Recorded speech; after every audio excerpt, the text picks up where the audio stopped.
In this experiment, I will be doing different types of chemical reactions. So the first one, I'm going to be burning, putting baking soda on fire and let it heat up. So baking soda is sodium bicarbonate. When it's heated up, it produces carbonate, CO2, carbon dioxide, and water. So I'm gonna put baking soda. I'm gonna put baking soda in the test tube and heat up the test tube. And over time, you should start seeing condensation in the water. In the test tube.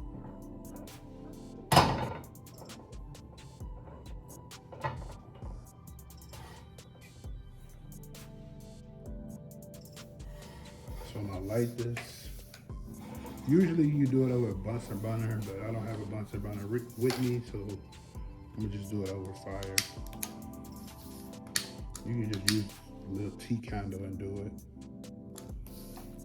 So you want it all the way in the flame so it can heat up and tilt it at an angle.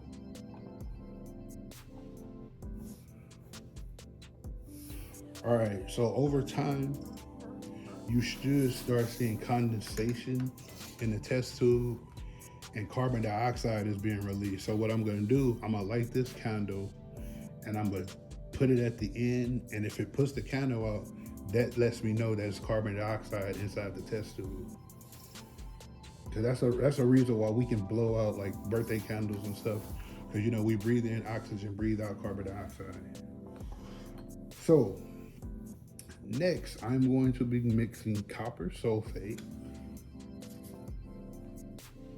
So I'm gonna just put like a few drops of copper sulfate in this test tube.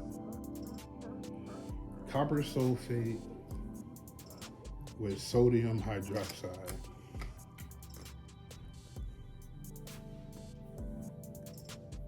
To see what kind of reaction is made.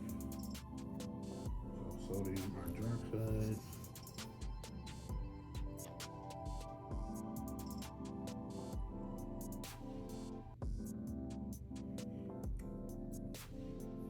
This must have been some kind of contaminant that happened because it's purple. So it must have been like phenolphthalein or something.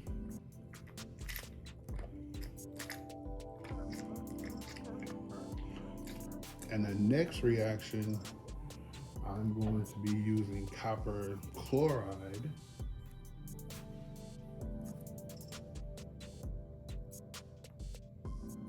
and zinc. Which nothing's really gonna happen with this one. So I'm gonna drop some zinc in there. And then my last reaction, I am going to use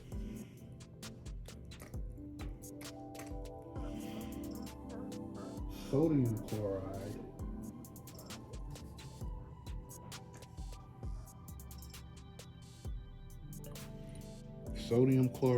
and silver chloride. Silver chloride? No, silver nitrate. So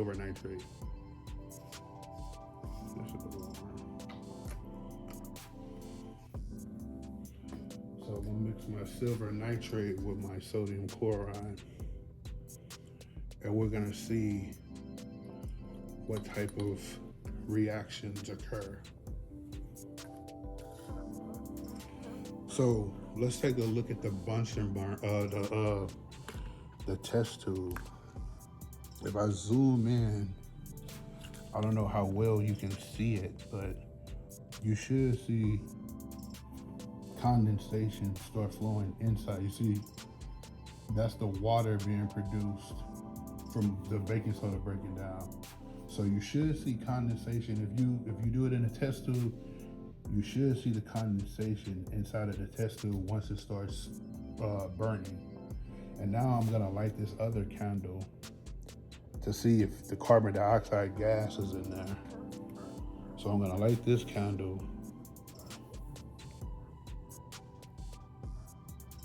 So if I put this candle inside of the test tube, if it's carbon dioxide present, it should extinguish the fire. So as soon as I put it in there, boom, it went out. So let's do it again.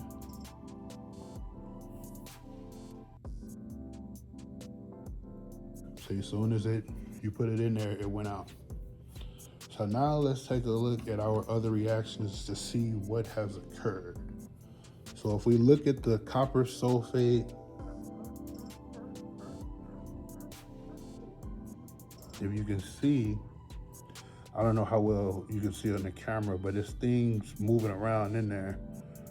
So a precipitate was formed when you mix the copper sulfate and the sodium hydroxide. You can see things,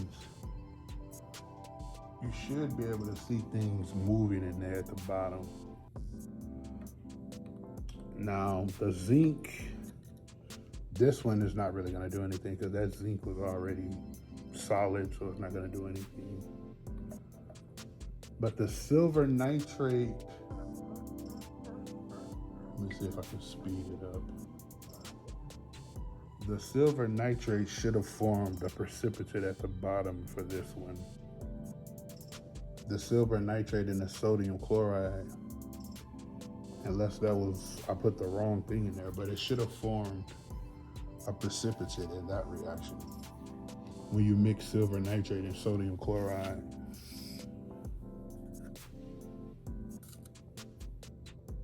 Let me try it again. Maybe I accidentally put water in there instead of, so let me start that one over. All right, so this is the sodium chloride. No, this is the silver nitrate. This is the sodium chloride. So sodium chloride.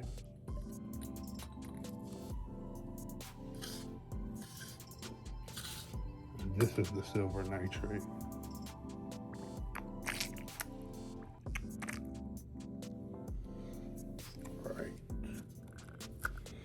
So when you mix these two, a precipitate should, so yeah, you see it getting cloudy.